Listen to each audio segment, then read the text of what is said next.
어제 서울과 경기 일부 지역에서 발생한 정전의 원인이 뭔지 한국전력이 오늘 본격적인 조사에 나섰습니다. 한전은 정전으로 피해를 본 곳은 현장을 확인한 뒤에 모두 보상하겠다고 밝혔습니다. 한승환 기자. 대형마트 의무 휴일이었던 어제 대목을 기대했던 전통시장 상인들은 갑작스런 정전에 당혹감을 감추지 못했습니다. 특히 생선과 육류 등 신선식품을 파는 상인들은 더욱 분주해졌습니다. 어제 계속 이렇게 아마 이 수족관을 생물을 취급하는 집들은 거의 같은 상황일 거예요. 시간이 조금만 더 오래됐다면 진짜 다 죽어서 한 5분, 10분만 되더라도 문제가 많이 발생을 합니다. 우리가 생명력이 있기 때문에 이런 거는 재포장을 할 수가 없거든요. 오늘까지 한국전력에 접수된 피해 신고 건수는 400여 건. 다행히 20여 분 만에 전력 공급이 재개돼 큰 피해는 없는 것으로 파악됐습니다. 한전은 정전으로 인한 피해가 확인될 경우 약관에 따라 모두 보상한다는 계획입니다. 정전 사고는 서울 서남권과 경기 일부 지역의 전력 공급을 담당하는 영서변전소 내 차단기가 고장나면서 발생했습니다. 하지만 정확한 고장 원인은 아직까지 확인되지 않았습니다. 15년 정도 사용한 것 같은데 그 정도면 아주 노후화됐다고 얘기하기도 힘들고요. 40년까지 다 보고 쓰거든요. 지난 2011년 12월에도 울산공단에서 변전소 이상으로 대규모 정전이 일어났는데 당시에는 노후 부품을 재사용한 것이 원인이었습니다. 한여름 전력 수요 성수기를 앞두고 대규모 정전 사고가 발생하면서 한전은 주요 변전 설비에 대한 긴급 점검에 나섰습니다. SBS 한승환입니다.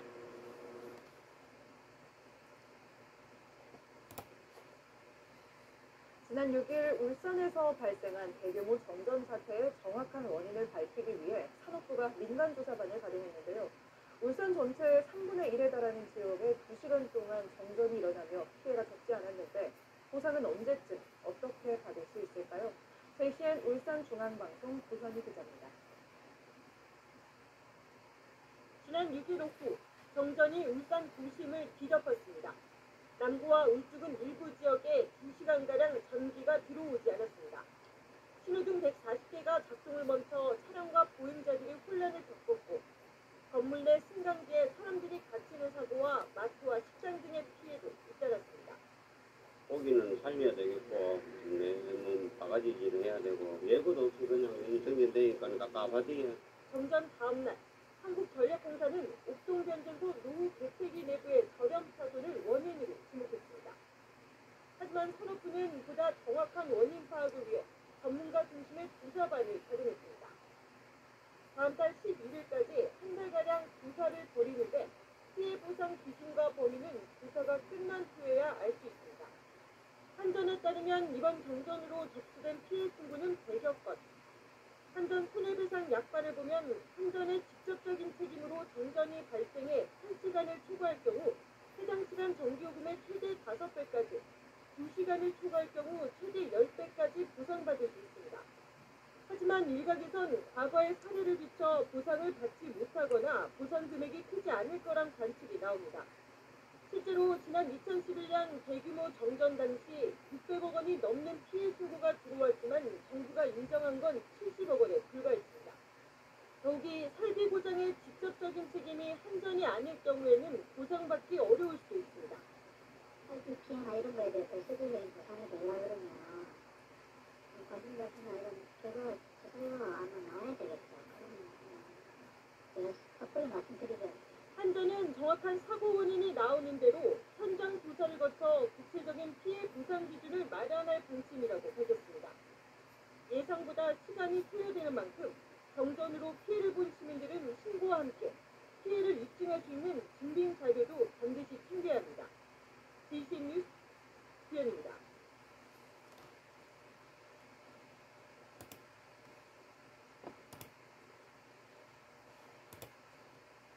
네, 이렇게 전력 위기 상황이 이어지는 이유, 바로 블랙아웃, 대정전에 대한 우려 때문이죠. 그런데 이 순환정전으로 전기가 끊겨서 피해가 나도 배상받기 힘들다는 판결이 잇따르고 있습니다. 이종원 기자가 보도합니다. 멈춰버린 승강기 문을 열기 위해 119 구조대원들이 안간힘을 씁니다. 한참을 지나 구조된 시민은 잔뜩 겁을 먹은 아이부터 달랩니다.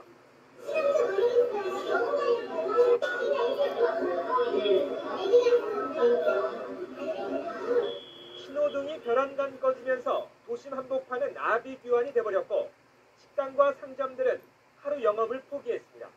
저 안에서로서 살아야 남아난 건 저희 88살인데 저 조그만 데는 다 못 쓰게 된다고요. 지난 2011년 9월 전력이 모자라 갑자기 순환 정전에 들어가면서 도심 기능이 완전히 마비된 겁니다.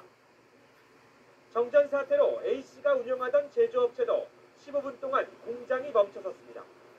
순식간에 불량품 수억 원어치가 생기자 A씨는 피해를 보상하라며 한국전력을 상대로 소송을 냈습니다. 하지만 법원은 A씨의 주장을 받아들이지 않았습니다. 재판부는 지역별로 단전을 하지 않았다면 전국적인 정전 사태가 일어날 가능성을 배제할 수 없었다며 한국전력 측의 손을 들어줬습니다. 양식장을 운영하던 B씨 역시 철갑상어 3천여 마리가 죽었다며 한전을 상대로 소송을 냈지만 결과는 마찬가지였습니다. 폭염이라든가 지나친 고온 현상으로 인해서 급격한 정전이 있을 경우에 이는 천재지변으로 인한 것도 판단을 해서 한전의 손해배상 책임을 인정 안 하는 것이 일반적인 예입니다. 올해 역시 예년과 다를 게 없는 상황입니다. 똑같은 피해가 일어난다면 피해는 고스란히 시민들의 몫인 철저한 대비가 피해를 줄이는 유일한 방법입니다. YTN 이종원입니다.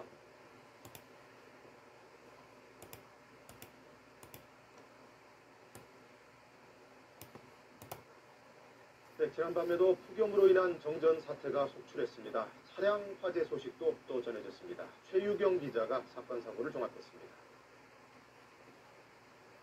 밤 늦은 시각 주민 10여 명이 아파트 단지 앞 도로를 서성이며 연신 부채질을 합니다. 놀이터 벤치에 앉아 잠시 더위를 잊어보려고 하지만 절로 흘러내리는 땀은 어쩔 도리가 없습니다. 어젯밤 11시쯤 이 아파트 단지 250세대에 전력 공급이 중단됐습니다. 지금 집에 선풍기도 안 들어가고 도저히 깜깜해서 잠을 잘 수가 없어서 너무 더우니까 차에 에어컨을 틀고 안에서 그냥 텔레비 보고 있어요. 30년 넘은 낡은 변압기에 임시 방편으로 외부 변압기를 증설했지만 열대야의 전력 사용이 늘자 결국 다시 전기가 끊긴 겁니다. 어젯밤 9시 10분쯤 대구 파우동의 한 아파트 단지에서도 정전이 발생했습니다. 600여 가구에 2시간 동안 전기 공급이 끊겨 무더위 속에서 주민들이 큰 불편을 겪었습니다. 어제 오후 6시 10분쯤엔 대전 중리동 한밭대로에서 61살 이모 씨가 몰던 승용차에 엔진 과열로 추정되는 불이 났습니다. 이 사고로 차가 완전히 불탔지만 이 씨는 무사히 대피했습니다. KBS 뉴스 최유경입니다. 요즘 더위로 인한 폭발적인 전력 수요로 정전이 잇따르고 있는데요. 지난 밤에도 열대야 속에 정전이 속출했습니다. 사건 사고 최유경 기자가 종합했습니다. 밤 늦은 시각 주민 10여 명이 아파트 단지 앞 도로를 서성이며 연신 부채질을 합니다. 놀이터 벤치에 앉아 잠시 더위를 잊어보려고 하지만 절로 흘러내리는 땀은 어쩔 도리가 없습니다. 어젯밤 11시쯤 이 아파트 단지 250세대에 전력 공급이 중단됐습니다. 지금 집에 선풍기도 안 들어가고 도저히 깜깜해서 잠을 잘 수가 없어서 너무 더우니까 차에 에어컨을 틀고 안에서 그냥 텔레비 보고 있어요. 30년 넘은 낡은 변압기에 임시 방편으로 외부 변압기를 증설했지만 열대야의 전력 사용이 늘자 결국 다시 전기가 끊긴 겁니다. 어젯밤 9시 10분쯤 대구 파우동의 한 아파트 단지에서도 정전이 발생했습니다. 600여 가구에 2시간 동안 전기 공급이 끊겨 무더위 속에서 주민들이 큰 불편을 겪었습니다. 어제 오후 6시 10분쯤엔 대전 중리동 한밭대로에서 61살 이모 씨가 몰던 승용차에 엔진 과열로 추정되는 불이 났습니다. 이 사고로 차가 완전히 불탔지만 이 씨는 무사히 대피했습니다. KBS 뉴스 최유경입니다.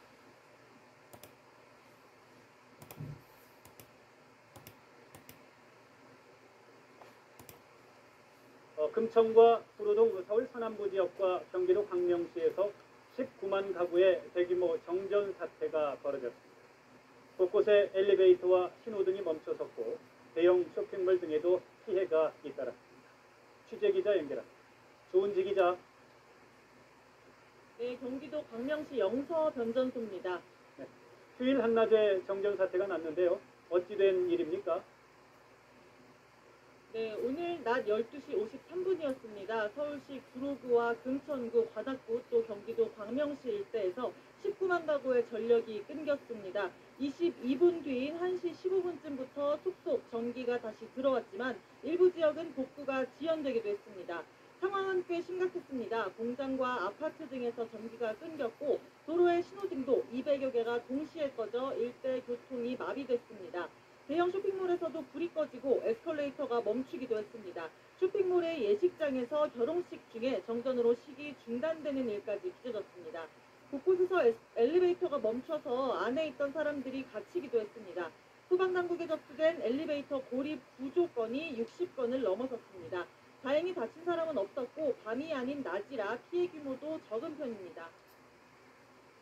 네, 조은지 기자. 정전 원인은 변전소 문제라고 하던데요. 구체적으로 어떤 게 문제가 된 겁니까? 네, 오늘 낮 12시 53분에 이곳 광명시의 영서 변전소에서 문제가 생기면서 전력 공급이 끊겼습니다. 영서 변전소는 경기도 광명은 물론 서울 구로구와 금천구 지역으로 전기를 공급하는 곳입니다. 낮 12시 53분부터 1시 15분까지 무려 22분 동안 문제가 계속됐습니다. 한국전력은 영서변전소의 개폐 장치에 이상이 생겨 작동이 멈추면서 영서변전소 하위 7개 변전소, 시흥과 광명, 독산 지역에 정전이 발생했다고 설명했습니다. 한전은 오후 1시 15분 이후 신양제 변전소로 우회해 전력을 공급하는 방식으로 복구를 끝냈습니다. 일단 급한 불은 껐는데 영서변전소 복구 시기는 아직 정해지지 않았습니다.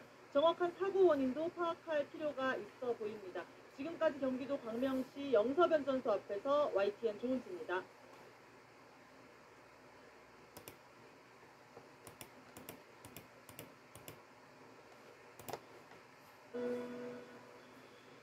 시청자 여러분 안녕하십니까? 일요일날 KBS 뉴스입니다. 오늘도 전국에 기록적인 폭염이 계속되고 있습니다. 서울 낮 최고 기온이 37도까지 오를 것으로 예보되는데요. 어젯밤에는 열대야 속에 정전도 잇따랐습니다. 냉방 장치가 멈추면서 주민들은 큰 불편을 겪었습니다. 박민철 기자가 보도합니다.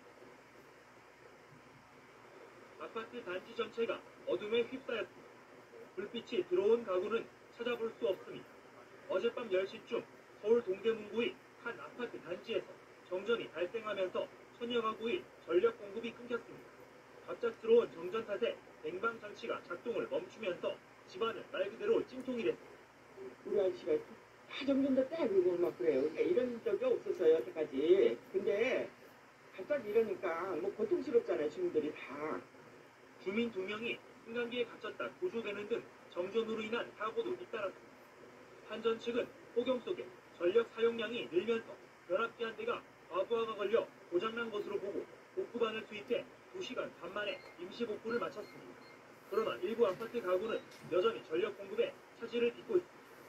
앞서 어젯밤 9시쯤에 서울 노원구의 한 아파트 단지 690여 세대가 정전됐다가 30여 분 만에 복구됐고 그젯밤 정전됐던 서울 성북구의 아파트 단지에서도 한동안 전력 공급이 끊겼습니다.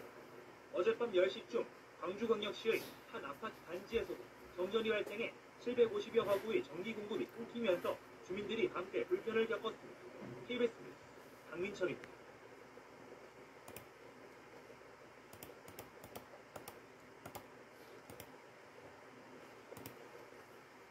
한전이 다세대 주택 담벼락에서 1m도 안 되는 곳에 22,000V 고압선을 3개나 설치해 주민들이 반발하고 있습니다. 주민들은 피부병 등 각종 질환을 호소하며 철거를 요구하고 있습니다. 보도에 강창구 기자입니다. 경기도 안양의 한 다세대 주택입니다. 주택 바로 옆에 각종 전선이 어지럽게 널려 있습니다. 줄자로 재보니 전신주가 담벼락으로부터 불과 50cm밖에 떨어지지 않았습니다. 전신주에는 변압기와 각종 전선, 그리고 22,000V 고압선이 3개나 흐르고 있습니다. 집안에 들어가 전자파를 측정해보니 고압선이 흐르는 창문 쪽으로 갈수록 전자파 수치가 높게 나옵니다. 주민들은 전자파 때문에 각종 질병에 시달리고 있다고 주장합니다. 윙 소리가 나가지고 잠을 못 자니까 신경정신과 약을 타다 먹고 수면제도 이틀에 한 번꼴로 먹어야 잠을 자고. 주민들은 고압선을 조속히 철거해 줄 것을 요구하고 있습니다. 주민들이 많은 그 질병을 호소하고 있거든요. 저희들이 주민들이 원하는 것은 지중화라든지 뭘 이기시키든지 이렇게 해주시기를. 한전 측은 송전선 설치 기준을 준수했고 전자파 수치도 국내외 기준에 적합하다고 주장했습니다. 다만 송전선 지중화는 안양시의 예산 지원이 필요하다며 송전선 3개 중 새로 설치한 2개만 철거하겠다는 입장입니다. 저희가 적법하게 설치를 했지만 주민들의 어떤 민원이 좀 있기 때문에 저희 내부적으로는 다시 이제 단상화로 원법하는 것을 검토 중에 있습니다. 하지만 주민들은 송전선 지중화나 철거를 강력히 요구하고 있어 갈등은 계속될 전망입니다. 연합뉴스TV 강창호입니다.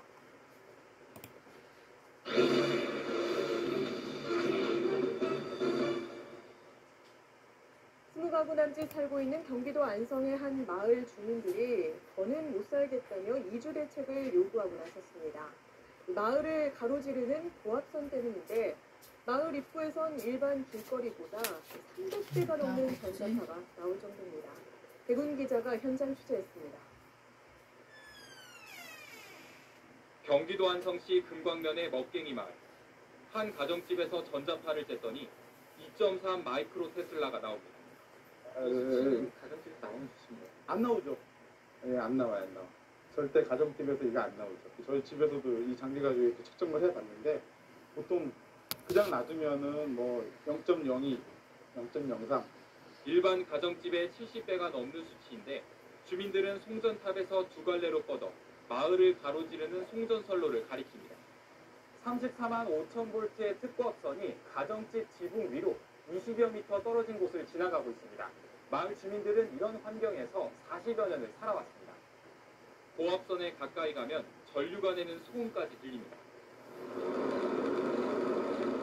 비가 오고 막 동대 치고 막 그러잖아요.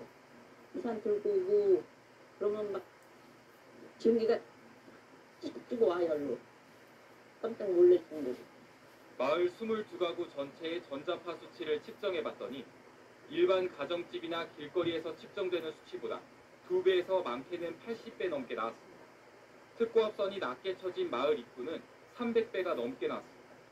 이런 전자파나 극저주파 자기장을 조금만 관심 갖고 비용을 들이면 우리가 피할 수 있는 위험입니다. 이런 분명한 위험에 노출되는 경우에 특별한 조치를 취해야 된다고 저는 생각합니다. 고령의 주민들은 전자파 피해 가능성을 인식하기 시작한 데다 마을 옆으로 6차로 고속도로가 난다는 계획까지 전해지자 국민권익위에 민원을 제기하며 이주 대책 마련을 호소하고 있습니다.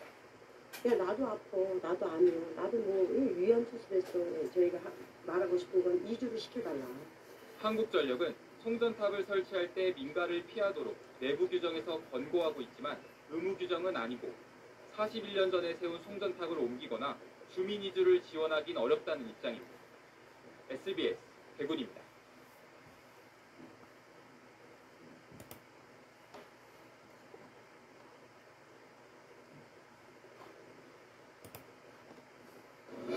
밤사이 정전 피해도 속출했습니다. 변압기가 늘어난 전력 사용량을 견디지 못한 건데 복구에 시간도 걸리고 폭염과 열대야도 계속될 전망이어서 주민들의 불편도 당분간 이어질 전망입니다. 장혁수 기자가 보도합니다. 아파트 곳곳에 불이 꺼졌고 전기 분전함이 열려 있습니다. 평소처럼 이제 에어컨 틀고 지내다가 이제 전기가 다 나갔다고 그러면서 이제 그 집만 나간 줄 알았는데 나와서 보니까 다 나갔다고 전구가. 어젯밤 9시 50분쯤 서울 관악구 한 아파트가 정전됐습니다. 전기는 20여 분 만에 다시 공급됐지만 냉장고와 에어컨 등 전자제품이 모두 작동을 멈추면서 주민들은 큰 불편을 겪었습니다. 비슷한 시각 경기 성남시와 부천 아파트에서도 정전이 발생했습니다. 정전 시간이 더 길어 주민들이 큰 불편을 겪었습니다. 경기도 고양시 아파트도 정전으로 580세대가 고통을 겪었습니다.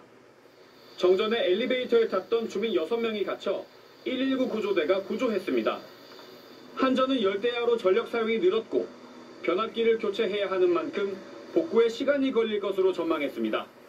지금 세대는 아직 전기를 사용을 못하고 있고요. 이상 등하고 이제 그 엘리베이터 쪽만 되는 걸로 알고 있습니다. 수도권은 한밤 기온도 30도에 이르는 초열대야 현상이 며칠 이어질 전망이어서 정전 불안감도 커지고 있습니다. TV조선 장혁수입니다.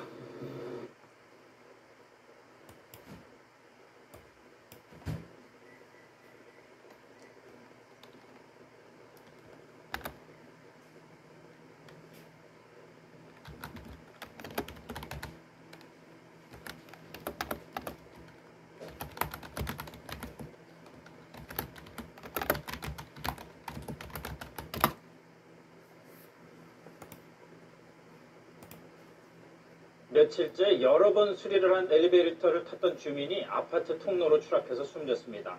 사고 당일 아침에도 수리를 한 엘리베이터였습니다. KBC 정희진 기자의 보도입니다.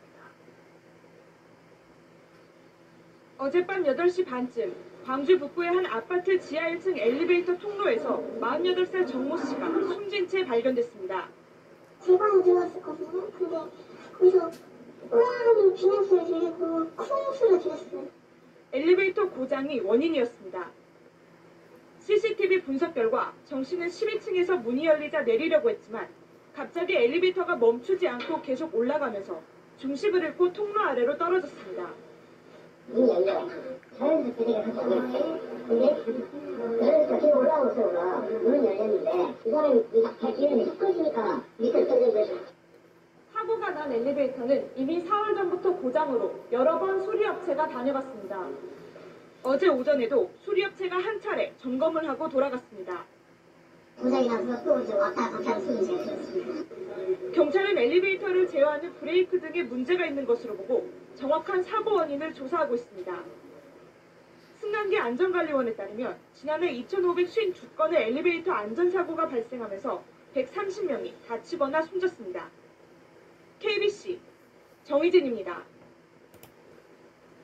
오늘 부산의 한 아파트에서 승강기가 1층부터 18층 꼭대기까지 그야말로 솟구치는 사고가 발생했습니다. 당시 아내는 아이와 아빠가 타고 있었는데 급상승하는 동안 서로 부둥켜 안은 채 공포에 떠는 거 말고 할 수 있는 게 없었습니다. 박준호 기자가 취재했습니다. 부산 사구의 한 아파트 승강기 내부 한 남성이 계속 버튼을 누르는데도 승강기가 빠르게 올라가기 시작합니다. 당황한 40대 남성 A씨는 공포에 떠는 12살 아들을 부둥켜 안았고 잠시 후 승강기는 다행히 꼭대기층에서 멈췄습니다. 어제 오후 4시 20분쯤 이들은 1층으로 가려고 14층에서 승강기를 탔는데 1층에 도착할 무렵 승강기가 갑자기 빠르게 솟구쳐 오른 겁니다.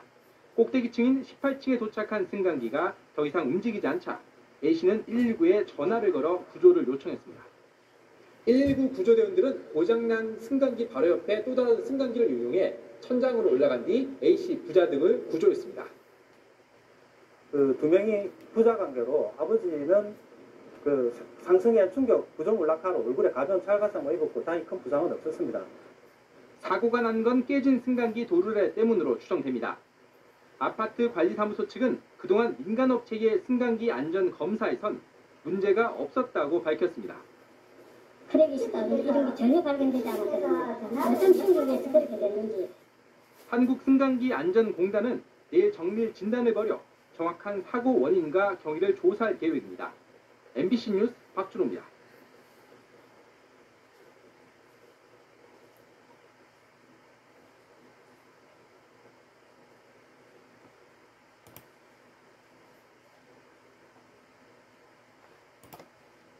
폭염은 승강기까지 멈추게 하고 있습니다. 오작동을 일으켜 승객들이 갇히는 사고가 잇따르고 있는 겁니다. 이렇게까지 덥지 않았던 지난해에도 7, 8월에만 6천 건 이상이 발생했었습니다. 서동민 기자. 멈춰버린 승강기 위로 구급대원들이 사다리를 내리고 시민들을 구조하기 위해 내려갑니다. 곧이어 승강기 위로 나온 사람들이 대원들이 내린 사다리를 타고 구조됩니다. 이번에 승강기의 문이 열리자 좁은 공간에 갇혀있던 사람들이 우르르 쏟아져 나옵니다. 날씨가 더워지면 기계장치가 고장나는 경우가 많은데 지난해 7, 8월에만 발생한 승강기 사고는 6천여 건. 올해는 특히 폭염이 계속되면서 긴장감이 더욱 높아지고 있습니다. 여름철에는 그 전력 사용량이 급증하고 고온과 습기로 인해서 기계실의 제어 장치가 오동작이 나는 경우도 종종 발생을 하죠.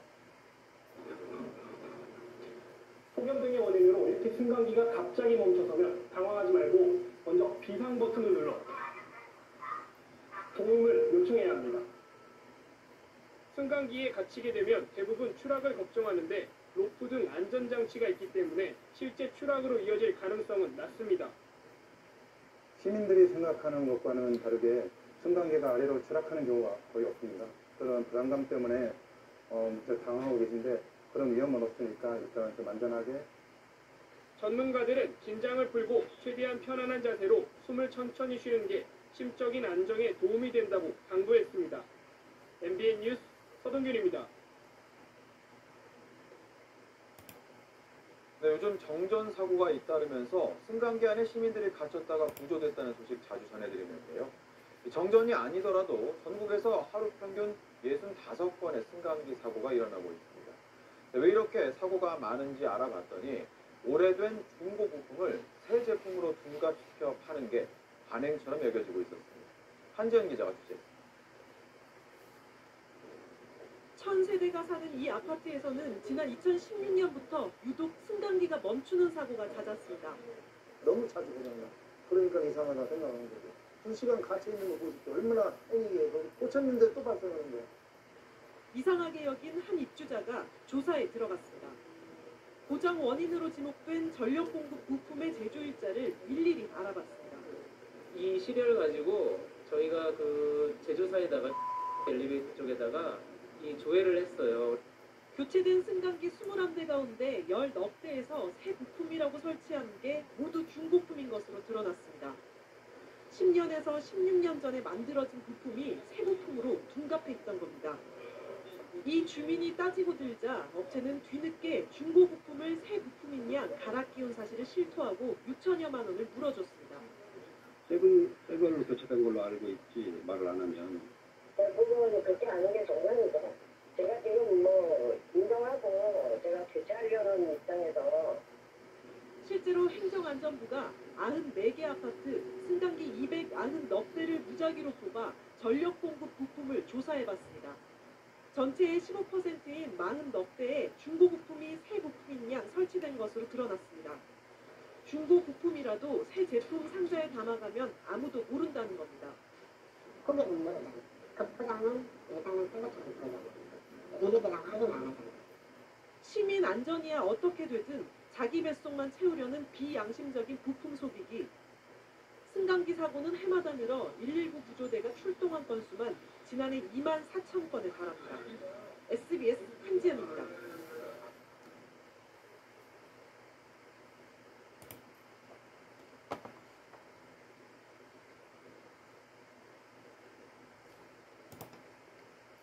고장난 화물용 승강기를 살펴보던 사람이 갑자기 내려온 승강기에 깔려 숨지는 사고가 있었습니다. 염기석 기자가 보도합니다. 소방대원들이 추락한 승강기에 깔린 남성을 구조해 들것에 싣고 있습니다. 이 건물 2층에서 골프채 제조 공장을 운영하는 52살 이모 씨가 사고를 당한 건 그제 오후 3시 30분쯤. 이 씨는 당시 화물용 승강기로 골프채 박스를 2층에서 1층으로 내리던 중이었습니다. 운행 중이던 승강기는 골프채가 승강기와 벽 사이에 끼면서 갑자기 중간에서 멈췄습니다. 아래로 내려가 원인을 살피던 중 승강기가 갑자기 내려앉으며 이 씨를 덮쳤습니다. 올라가지 않고 딱 멈춰선 거죠. 1초 중간에. 그리고 이 사람이 내린 거예요. 그냥 부었다고. 밑에서 이렇게 쳐다보는 거예요. 이렇게 내려와 버린 거죠. 크게 다친 이 씨는 병원으로 옮겨져 치료를 받았지만 숨졌습니다. 사고가 난 승강기는 화물 전용으로 운행되면서 정기 안전점검을 받지 않았습니다. 추락을 하는 경우에는 미사정지 장치가 작동이 돼서 가이드레일을 잡아줘요. 그러면 승강기가 슬라이딩 되면서 정지하게 돼 있어요. 근데 지금 이거는 그게 보이질 않아요. 경찰은 승강기 안전검사업체와 함께 현장 감식을 벌여 일시적 오작동인지 근본적 결함이 있는지 사고 원인을 밝힐 계획입니다. KBS 뉴스 영석입니다.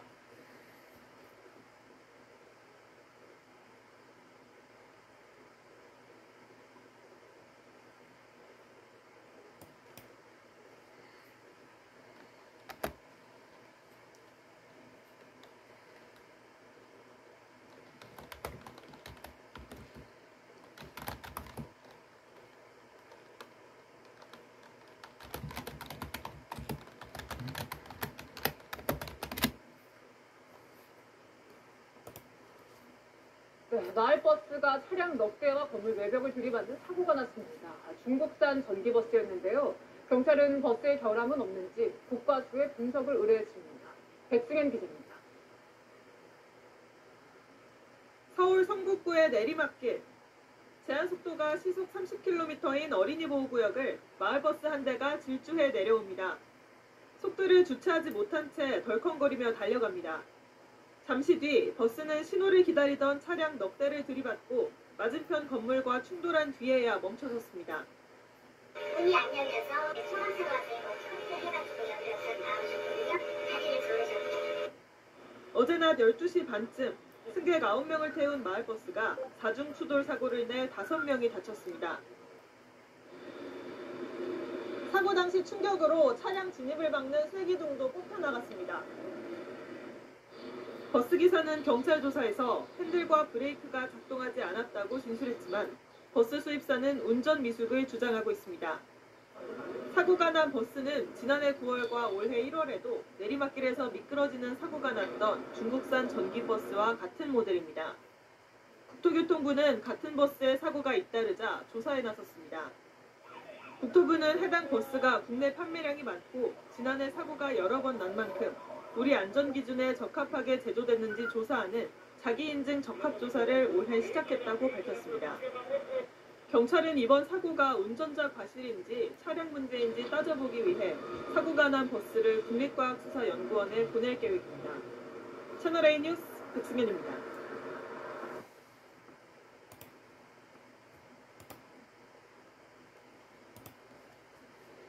초기 중국제 전기버스 일부가 고장이 잦은데 제때 고쳐지지 않아 방치되고 있는 현실을 보도해드렸습니다. 그런데 2017년과 2018년 당시 중국제 전기버스를 구입한 다른 지역 운수회사 역시 비슷한 고충을 겪고 있습니다. 김인성 기자가 보도합니다. 달리던 버스가 갑자기 멈추고 놀란 승객들이 급히 내립니다. 이 중국제 전기버스는 냉난방 시스템과 배터리를 비롯해 여러 잔고장이 지금까지 이어지고 있습니다. 저희들이 강원도에서 아마 제일 먼저 도입을 했어요. 도입을 하고 그때 당시에 전기버스들이 문제가 조금 많이 있었어요. 초창기에서. 그래서 한 1년 지나고부터 차량 결함이 많이 생겼거든요. 이 버스는 국내 한 수입업체가 중국 회사로부터 수입 판매를 했는데 중간에 수입업체가 2차례 바뀌었습니다. 그렇다 보니 버스를 구매한 운수업체들이 차량 수리나 부품 수급에 어려움을 겪어도 해결책을 찾기 어려웠습니다. 저희들이 그 버스를 판매를 했던 거면은 좀 더 잘할 수 있었을 텐데 이게 중간에 이제 몇 년이 지나고 나서 뭐 무상보증이라는 부분도 그렇고 저희들이 계약한 부분이 아니라서 그걸 이제 진행이 조금 더딘 부분도 있긴 할 건데. 전기버스 도입 초창기 구매액의 90%가량을 보조금으로 주자 많은 운수업체가 이 버스를 구매했습니다. 경기도의 한 운수업체 9개 영업소에 버스 기사가 900명가량 근무하고 있습니다. 이 회사도 강릉의 운수회사처럼 2019년과 2020년 해당 중국업체의 전기버스 30여 대를 구매했습니다. 하지만 너무 고장이 많이 나고 한 번 충전에 100km 남짓밖에 운행을 못해 기사들이 꺼려하면서 지금은 대부분 시내버스가 아닌 마을버스 노선에서 운행하고 있고 일부는 방치돼 있습니다. 보통 기사들이 새 차가 나오면 타고 싶어하는 욕망이 있었는데 그런 안 좋은 일들이 많다 보니까는 회피하는 경우도 많았고 그러다 보니까는 그때 당시에 좀 어떤 문제점이 나왔다고 냉각 난방 개통이라든가. 춘천의 한 운수업체 역시 또 다른 중국업체의 전기버스를 도입했었는데 고장이 너무 잦아 애를 먹었습니다. 잦은 고장으로 인해서 일하면서 애로사항이 많았어요.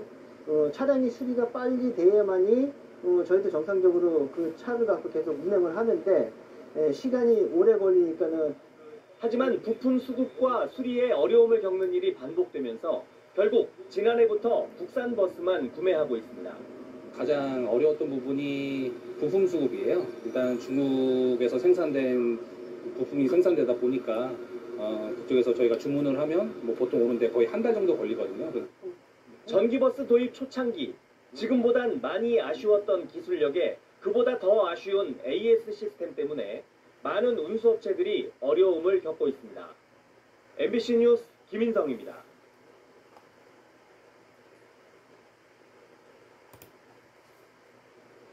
안녕하십니까. 뉴스데스크 강원입니다. 2018 겨울올림픽을 친환경올림픽으로 치르겠다는 정부 지원에 많은 운수회사들이 친환경 전기버스를 구입했습니다. 강릉의 한 운수회사도 2017년과 2018년 모두 18대의 전기버스를 사들였는데 현재 버스 상당수가 정상 운행하지 못하고 있습니다. 무슨 상황인지 김인성 기자가 취재했습니다. 지난 5월 강릉 도심을 달리던 시내버스가 엔진이 꺼지며 갑자기 멈춰섭니다. 기사가 놀라 회사로 급하게 전화를 하고 승객들도 놀란 마음에 내립니다. 5월에만 해도 이런 급작스러운 멈춤 현상은 2번이나 있었고 취재를 진행하던 이달 4일과 9일에도 버스 멈춤 현상은 또 발생했습니다. 갑자기 시동이 꺼지면서 계기판들이 다 꺼져 있는 상태거든요. 이렇게 달리다가 시동 꺼지는 경우가 자주 있었어요? 제가 차를 받고 나서 한 7번, 8번 정도 있었던 것 같습니다. 해당 운수회사를 찾아가 봤습니다. 동일 기종의 버스가 운행하지 않고 회사 마당에 방치돼 있습니다. 인근의 다른 영업소에도 전기버스가 그냥 서 있긴 마찬가지입니다. 모두 운수회사가 중국의 한 버스 제조사로부터 2017년과 2018년 사들인 전기버스입니다. 당시 구입한 18대 가운데 11대는 운행을 아예 멈춘 채 방치돼 있고 나머지 7대도 운행하는 도중 주행 중 시동 꺼짐 등의 고장이 발생해 불안한 상태입니다. 많은 사람들이 타고 있는 상황에서 시속 80km로 주행을 하고 있는 가운데 시동이 갑자기 꺼지면 핸들도 잠겨버려요. 그리고 브레이크도 말을 안 듣고. 후속 조치도 제때 이루어지지 않고 있습니다. 운수회사가 중국 업체에 수리 요청을 했지만 수리도 부품 수급도 원활하지 않았습니다. 결국 내용 증명을 보내고 나서야 최근 배터리 일부가 왔지만 이를 수리할 수 있는 기술자가 중국에서 와야 고칠 수 있는 상황입니다. 운행 연수 10년이 되지 않으면 폐차도 안 돼 애물단지가 되고 있습니다. 당시 국토교통부의 저상버스, 환경부의 전기자동차 보급 사업을 통해 대당 4억 원 가까이 하는 전기버스를 자부담 6천만 원대에 구매할 수 있었습니다. 그렇다고 다른 중국 제조사에 문제가 있는 건 아닙니다. 이 운수회사는 2019년 이후 다른 중국 제조사 2곳에서 29대의 전기버스를 추가로 구입했는데 큰 고장도 없고 수리와 부품 수급도 문제가 없는 실정입니다. 운수회사 측은 특정 중국 제조사의 전기버스를 둘러싼 문제의 취재에는 응했지만 정식 인터뷰는 하지 않았습니다. 당시 전기버스가 출시 초기 단계였던 데다 기술력이 지금보단 현저히 떨어지다 보니 초기에 구입한 지역 운수회사에 적지 않은 피해를 주고 있습니다. MBC 뉴스 김인성입니다.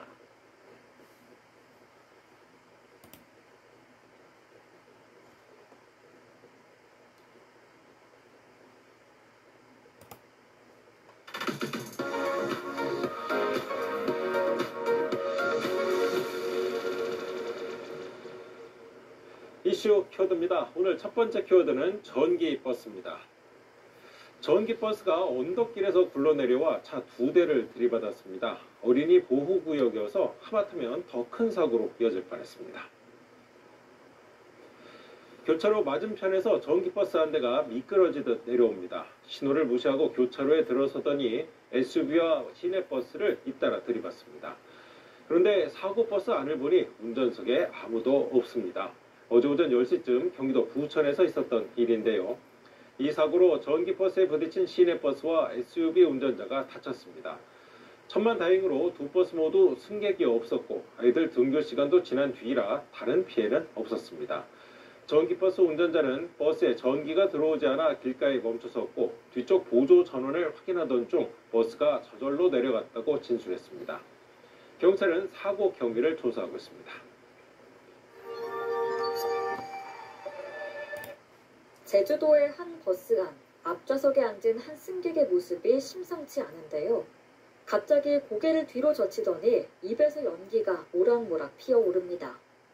손에는 충격적이게도 하얀 담배가 쥐어져 있죠. 버스 안에서 흡연을 한 겁니다. 문제의 승객은 중국인인 걸로 알려져 더욱 공분을 사고 있는데요. 최근 SNS에서 논란되고 있는 영상입니다. 영상 게시자 A씨 앞 좌석, 한 승객이 흡연을 하고 있죠. 창문을 열어놓긴 했지만 연기는 고스란히 버스 내부에 뿜어져 나오는 모습입니다. 이와 함께 버스를 탄 승객들이 탑승 도중 담배 연기 냄새를 맡고 불편함을 호소하는데요.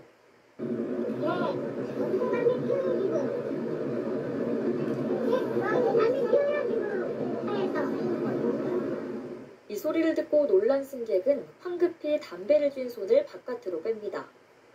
그러나 끝까지 피우던 담배를 놓지 않는 모습이죠.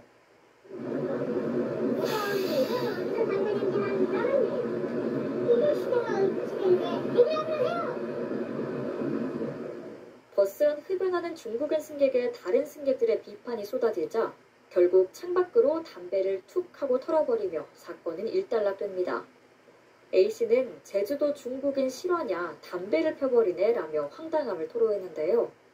해당 남성은 중국인으로 추정되며 최근 불거진 관광객 민폐 논란에 다시 불을 붙였습니다. 앞서 중국인 관광객들이 길거리에서 대변을 두고 상의를 탈의한 채 돌아다니고 공항과 식당 등에서 흡연하는 모습들이 SNS를 통해 공개돼 수차례 논란된 바 있죠.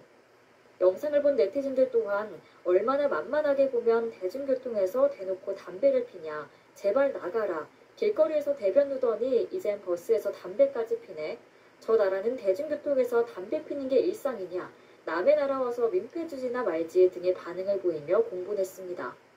한편 시내버스는 금연구역으로 지정돼 있습니다. 국민건강증진법에 따라 흡연 시 최대 10만 원의 과태료가 부과되는데요. 외국인 관광객도 예외 없이 적용됩니다.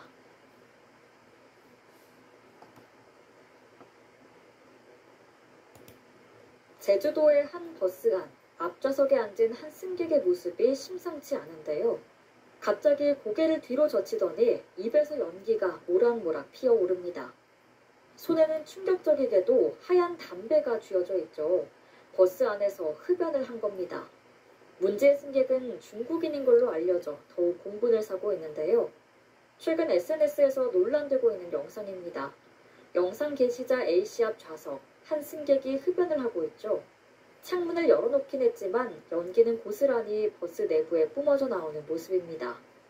이와 함께 버스를 탄 승객들이 탑승 도중 담배 연기 냄새를 맡고 불편함을 호소하는데요.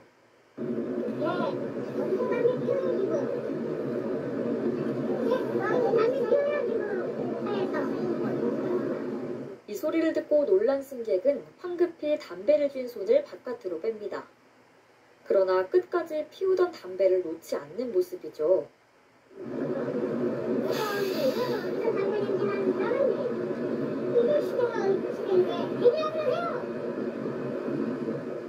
버스 안 흡연하는 중국인 승객에 다른 승객들의 비판이 쏟아지자 결국 창밖으로 담배를 툭 하고 털어버리며 사건은 일단락됩니다. A씨는 제주도 중국인 실화냐 담배를 펴버리네 라며 황당함을 토로했는데요. 해당 남성은 중국인으로 추정되며 최근 불거진 관광객 민폐 논란에 다시 불을 붙였습니다. 앞서 중국인 관광객들이 길거리에서 대변을 두고 상의를 탈의한 채 돌아다니고 공항과 식당 등에서 흡연하는 모습들이 SNS를 통해 공개돼 수차례 논란된 바 있죠. 영상을 본 네티즌들 또한 얼마나 만만하게 보면 대중교통에서 대놓고 담배를 피냐, 제발 나가라, 길거리에서 대변 누더니 이젠 버스에서 담배까지 피네, 저 나라는 대중교통에서 담배 피는 게 일상이냐, 남의 나라 와서 민폐 주지나 말지 등의 반응을 보이며 공분했습니다. 한편 시내버스는 금연구역으로 지정돼 있습니다. 국민건강증진법에 따라 흡연 시 최대 10만 원의 과태료가 부과되는데요. 외국인 관광객도 예외 없이 적용됩니다.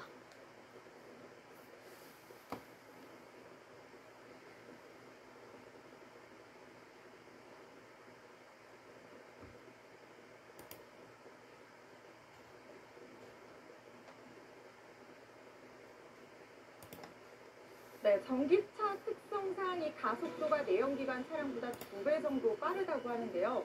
이러한 특성을 감안하지 않고 급출발과 급제동을 반복하는 일부 전기버스 시내 운전 기사들 때문에 이 승객들이 괴로움을 호소하고 있다고 합니다. 이 전기차의 특성이 분명 있습니다. 근데 그 특성을 고려하지 않고 급출발, 급제동을 하면서 승객들이 불편을 겪고 있는 거죠. 그렇습니다. 최근 시내 버스 중에 전기버스가 많이 보급이 됐거든요. 그런데 일부 버스 운전기사의 난폭 운전으로 인해서 승객들이 괴로움을 호소하고 있다고 하는데요. 일부 승객들 탑승 후기를 살펴보면요. 전기 시내버스 50분 타고 내려서 구토를 했다라는 얘기도 있고요. 속도를 확 높였다가 확 줄이는 걸 단시간에 반복하니까 속이 너무 좋지 않았다라는 반응과 함께 급작스럽게 변하는 속도를 지적하는 글이 많았습니다. 버스가 급출발해서 서 있던 어르신이 손잡이를 잡고 있었는데도 고꾸라질 뻔했는데 퇴근길 만원 버스가 아니었으면 100% 넘어져서 다쳤을 것이다, 이런 불편함을 호소하는 글들도 올라왔는데요. 가뜩이나 전기차는 가속도가 매우 빠른데 급출발 급제동을 반복하거나 회생 제동으로 인한 출렁거림이 반복된다면 실제로 멀미의 원인이 되기도 한다고 합니다. 회생 제동으로 인한 출렁거림? 이건 뭡니까? 말이 좀 어려운데요. 회생 제동이 일단 어떤 거냐면 전기차 모터는 평소에는 엔진 역할을 합니다. 그런데 엑셀러레이터에서 발을 떼거나 갑자기 급브레이크를 밟게 되면 모터의 역할이 바로 발전기로 바뀌어서 제동하는 즉시 전기를 생산해서 배터리에 충전하게 되는 기능을 말하는 건데요. 이런 전기차의 회생 제동 기능이 내연기관차보다 몇 배 더 강한 제동력을 갖게 만들다고 하고요. 그것 때문에 멀미가 유발될 수 있다고 합니다. 업계 관계자는 회생 제동의 단계를 조정하는 시스템이 있는데 전기버스는 시민들이 많이 이용하는 만큼 섬세하게 적용해야 할 것이다 라고 하면서 특히 급가속 같은 부분은 결국에는 시스템보다는 운전기사의 역량에 의해서 많이 좌우되는 부분이 있기 때문에 운전기사들 스스로도 조심을 하고 또 지속적인 교육을 할 필요가 있다라고 조언을 하고 있습니다. 급제동 급출발 하지 않으면 되는 거잖아요. 그렇죠. 근데 그거 공용 버스는 그 기본 아닌가? 승객들 타고 있으니까 천천히 가고. 네. 빵 하는 거 스포츠카 얘기 아니에요? 네.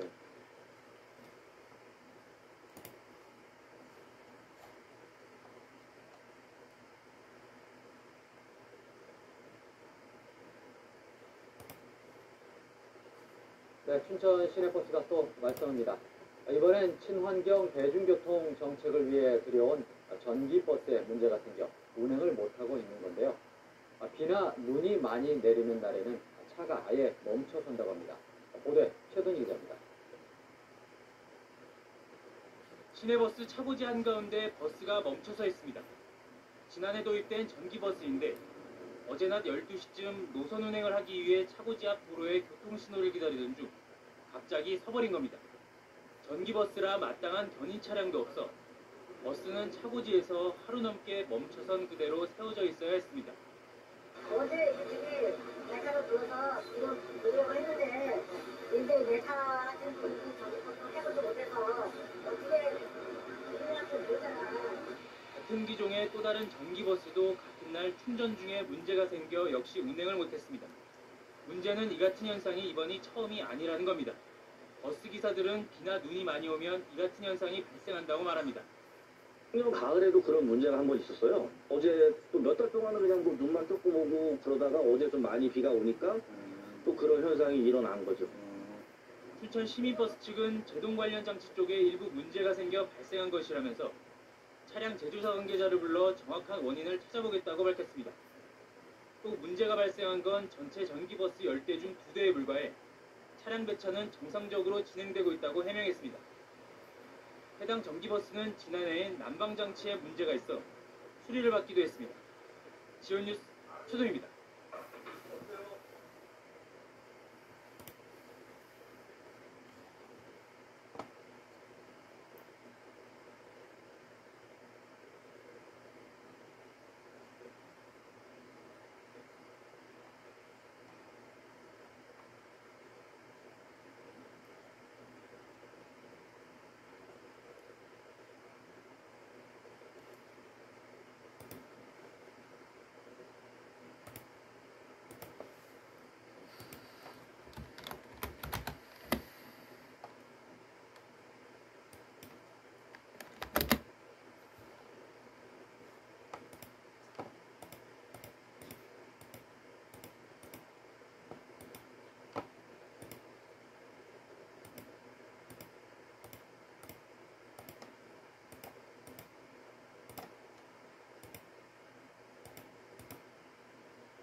제동장치 이상으로 내리막을 질주하던 마을버스가 화물차를 들이받으면서 화물차가 건물 안으로 들어갔습니다.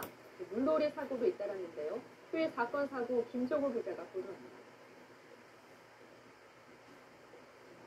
마을버스가 화물차를 건물로 밀어 넣었습니다. 축산물 가공업체 작업장은 아수라장이 됐습니다. 후진하려던 마을버스가 주택가 내리막길을 따라 질주하기 시작한 것은 오후 2시 10분쯤. 기사분이 차요 올라오시더라고. 그래서 조금 있으니까 차가 그냥 내려가 버리는 거예요. 내려가더니 옆에 차 치고. 버스 운전자가 내리막길을 더 내려가지 않으려고 운전대를 꺾어 건물 앞 화물차를 들이받았습니다. 밖에 있던 화물차가 완전히 안으로 들어갔을 정도로 충격이 컸지만 화물차와 작업장에 사람이 없어 큰 인명피해로 번지지 않았습니다. 경찰은 제동장치가 말을 듣지 않았다는 운전자 진술을 토대로 경위를 조사하고 있습니다. 배경안전서가 대대적인 바다수색을 벌입니다. 조개를 잡기 위해 갯벌에 들어갔다 실종된 70대 여성을 찾고 있는 것입니다. 함께 갯벌을 찾은 다른 가족들은 밀물대가 돼 해안으로 나왔지만 이 여성은 어디에서도 보이지 않았다고 말했습니다. 해변에서 제법 떨어진 해상에 12살 남자 어린이가 표류하고 있습니다. 순찰 중이던 인근 해경안전센터 근무자가 바다로 뛰어들어 어린이를 구해 민간 구조선에 무사히 옮깁니다. 휴가철을 맞아 계곡과 강, 바다에서는 물놀이 사고가 잇따랐습니다. YTN 김종호입니다.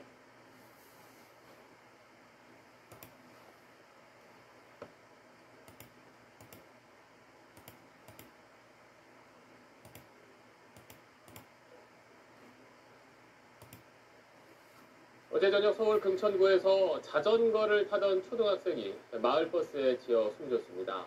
도로에 주차되어 있던 차들 사이에서 자전거가 나오는 순간 사고가 난 걸로 파악됐는데 경찰은 그 버스가 제한 속도를 지켰는지 조사하고 있습니다. 최성훈 기자 취재했습니다. 편도 1차선 도로 위에 마을버스가 멈춰서 있고 뒤에는 소방 차량이 있습니다. 소방대원들은 버스 아래에 깔린 사람을 구조합니다. 어제 저녁 7시 15분쯤 서울 금천구의 한 도로에서 마을버스가 초등학교 6학년 남학생 A군이 탄 자전거를 들이받았습니다. 삼거리에서 방향을 튼 버스는 횡단보도를 지나 이곳에서 자전거를 탄 학생과 부딪혔습니다.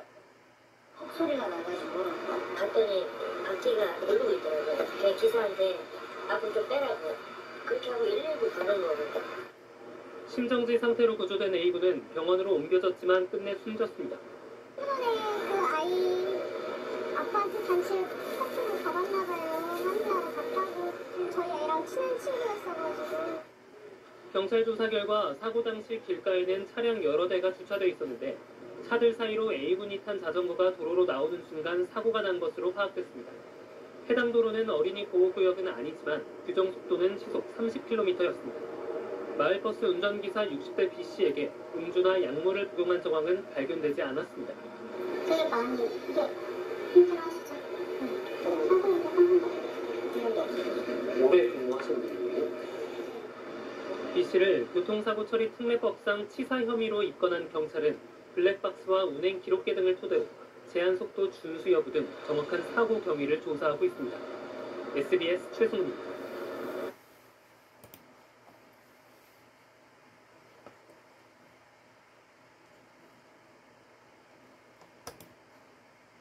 뒷길에 마을버스가 미끄러지면서 길가에 전봇대를 들이받았습니다. 선로에 떨어진 취객이 열차에 치여 숨지는 사고를 있었습니다.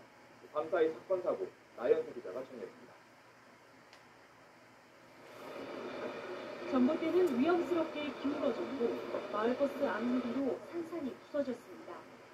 어젯밤 11시 40분쯤 서울 가양동에서 마을버스 한 대가 빗길에 미끄러지면서 전봇대를 들이받았습니다. 이 사고로 운전기사 42살 노모 씨가 차량 안에 갇혀있다 구조돼 병원으로 옮겨졌습니다.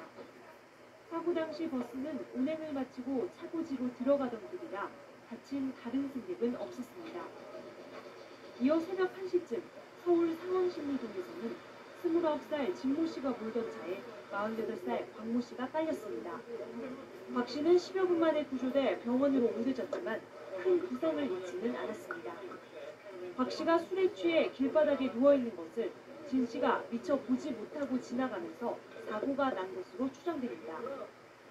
앞서 어젯밤 10시 50분쯤 서울 지하철 1호선 구의역 상행선 선로에서 67살 김모 씨가 승강장으로 들어오던 전동차에 치여 숨졌습니다.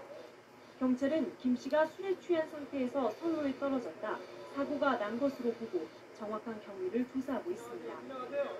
어제 저녁 6시쯤에는 울산시 울주군 두서면 부동사거리에서 승용차 한 대가 25톤 트럭을 들이받았습니다. 운전자 47살 장모 씨와 조수석에 앉아있던 47살 이모 씨가 그 자리에서 숨졌습니다. 경찰은 승용차가 속도를 줄이지 않고 가다 신호 대기하던 트럭을 들이받은 것으로 보고 있습니다.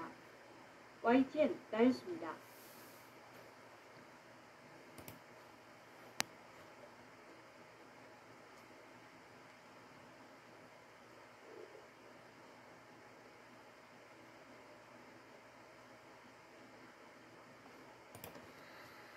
서울 시흥동에서 자전거를 타던 초등학생이 마을버스에 치여 숨졌습니다. 사건 사고 소식 이현정 기자가 보도합니다. 도로 한가운데에 마을버스가 멈춰서 있고 출동한 경찰과 소방대원들이 주변을 살펴봅니다. 저녁 7시 15분쯤 서울 시흥동에서 60대 운전기사가 몰던 마을버스가 도로로 나오던 자전거를 들이받았습니다. 자전거를 타고 있던 13살 초등학생이 심정지 상태로 병원으로 옮겨졌지만 끝내 숨졌습니다. 버스하고 자전거하고 붙여서 급하지 않으니까 빨리 와달라고. 사고가 난 도로는 시속 30km의 속도 제한이 있지만 어린이 보호구역은 아닌 것으로 파악됐습니다. 경찰은 운전기사가 음주나 약물은 하지 않았다고 보고 사고 경위를 조사하고 있습니다. 커다란 화물차가 도로 중간을 턱 막고 있고 뒤로는 차가 줄줄이 밀려 있습니다. 오전 10시 반쯤 경기 수원시 과천봉담 도시 고속화도로에서 덤프트럭이 앞서가던 승용차를 들이받은 뒤 옆 차로를 달리던 트레일러와 부딪혔습니다.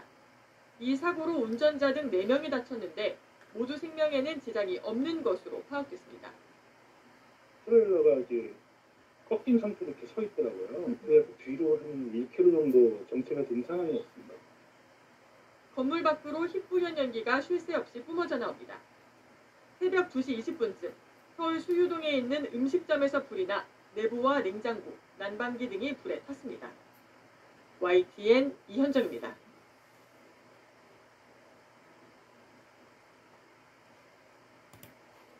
전북 익산에서 30대 남성이 부모를 살해했습니다. 이 남성은 보일러 수리기사까지 흉기로 공격한 뒤 아파트 베란다에서 뛰어내리겠다고 소란을 피운 것으로 알려졌습니다. 보도에 윤지아 기자입니다.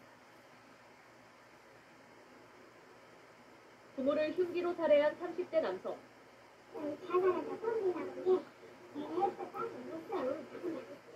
이 남성은 복도에서 우연히 마주친 보일러 수리기사에게도 흉기를 휘둘렀습니다. 손목을 크게 다친 수리기사는 스스로 경찰에 칼에 찔렸다고 신고한 뒤 병원으로 향했습니다. 현장에서 남성과 대치하던 경찰은 이때 또 다른 신고를 접수했습니다.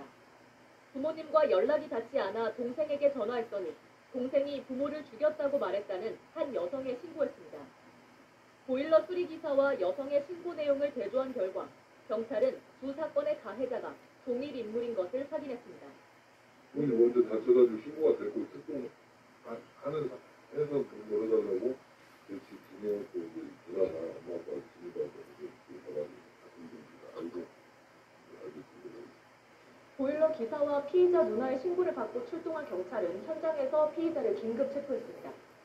남성은 방문을 걸어 잠그고 저항했지만 경찰은 대치 끝에 문을 열고 방 안에서 부모의 시신을 발견했습니다. 경찰 조사 결과 피의자는 정신질환을 앓고 있었던 것으로 전해졌습니다. 경찰은 사건 경위를 추가로 확인하기 위해 신고자인 남성의 누나를 불러 조사하고 있습니다. YTN 윤지아입니다.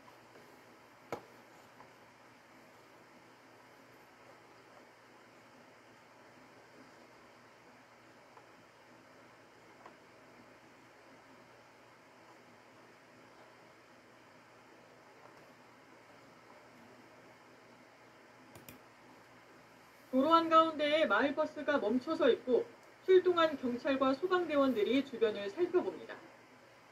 저녁 7시 15분쯤 서울 시흥동에서 60대 운전기사가 몰던 마을버스가 도로로 나오던 자전거를 들이받았습니다. 자전거를 타고 있던 13살 초등학생이 심정지 상태로 병원으로 옮겨졌지만 끝내 숨졌습니다. 버스하고 자전거하고 붙여서 급한 상황이니까 빨리 와달라고. 사고가 난 도로는 시속 30km의 속도 제한이 있지만 어린이 보호구역은 아닌 것으로 파악됐습니다. 경찰은 운전기사가 음주나 약물은 하지 않았다고 보고 사고 경위를 조사하고 있습니다. 커다란 화물차가 도로 중간을 턱 막고 있고 뒤로는 차가 줄줄이 밀려 있습니다. 오전 10시 반쯤 경기 수원시 과천봉담 도시 고속화도로에서 덤프트럭이 앞서가던 승용차를 들이받은 뒤 옆 차로를 달리던 트레일러와 부딪혔습니다. 이 사고로 운전자 등 4명이 다쳤는데 모두 생명에는 지장이 없는 것으로 파악됐습니다. 트레일러가 이제 꺾인 상태로 이렇게 서 있더라고요. 그래서 뒤로 한 1km 정도 정체가 된 상황이었습니다. 건물 밖으로 희뿌연 연기가 쉴 새 없이 뿜어져 나옵니다. 새벽 2시 20분쯤 서울 수유동에 있는 음식점에서 불이 나 내부와 냉장고, 난방기 등이 불에 탔습니다. YTN 이현정입니다.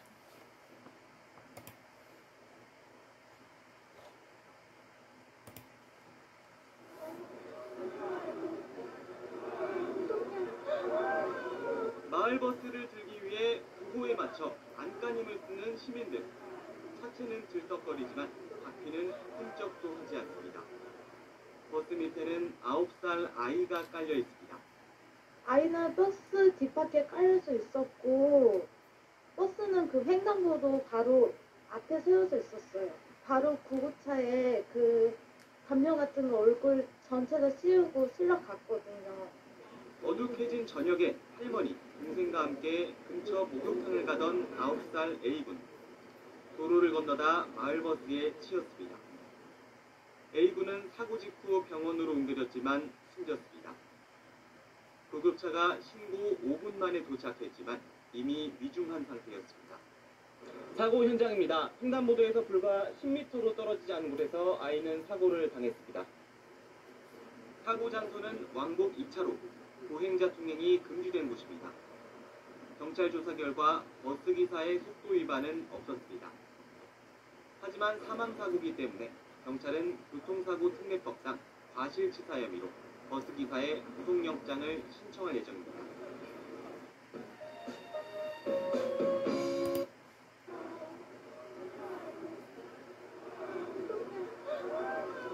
마을버스를 들기 위해 구호에 맞춰 안간힘을 쓰는 시민들.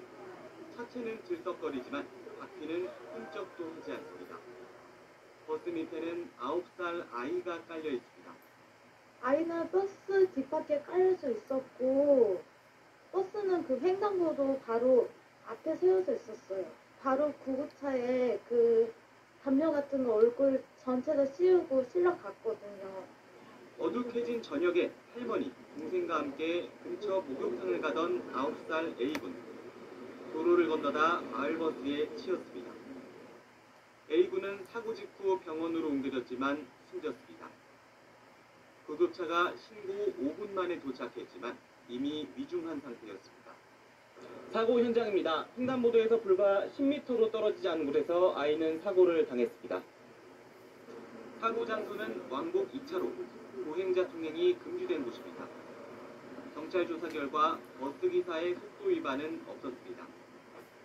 하지만 사망사고이기 때문에 경찰은 교통사고 특례법상 과실치사 혐의로 버스 기사의 구속영장을 신청할 예정입니다. YTN 한동입니다.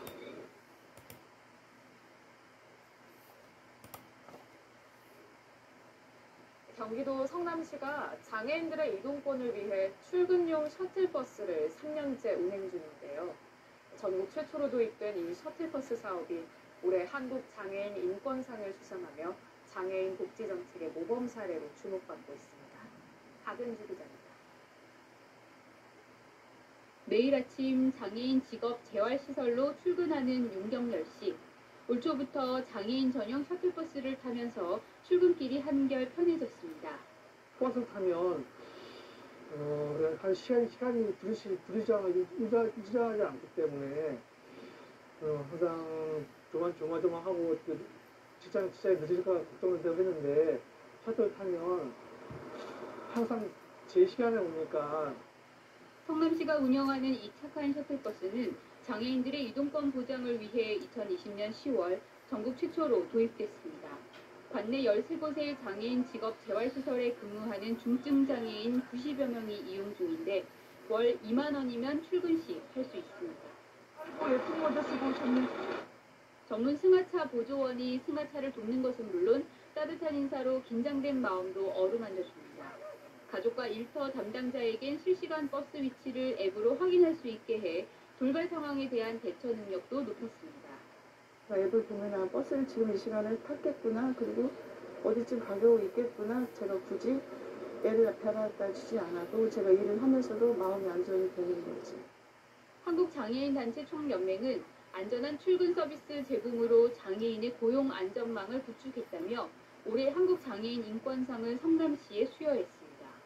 승하차를 돕는 보조인, 비장애인의 일자리를 확충할 수가 있고 또 중증장애인의 취업을 용이하게 하고 고용을 유지시키는, 그럼으로써 장애인들의 자활 의지를 더 북돋을 수 있는.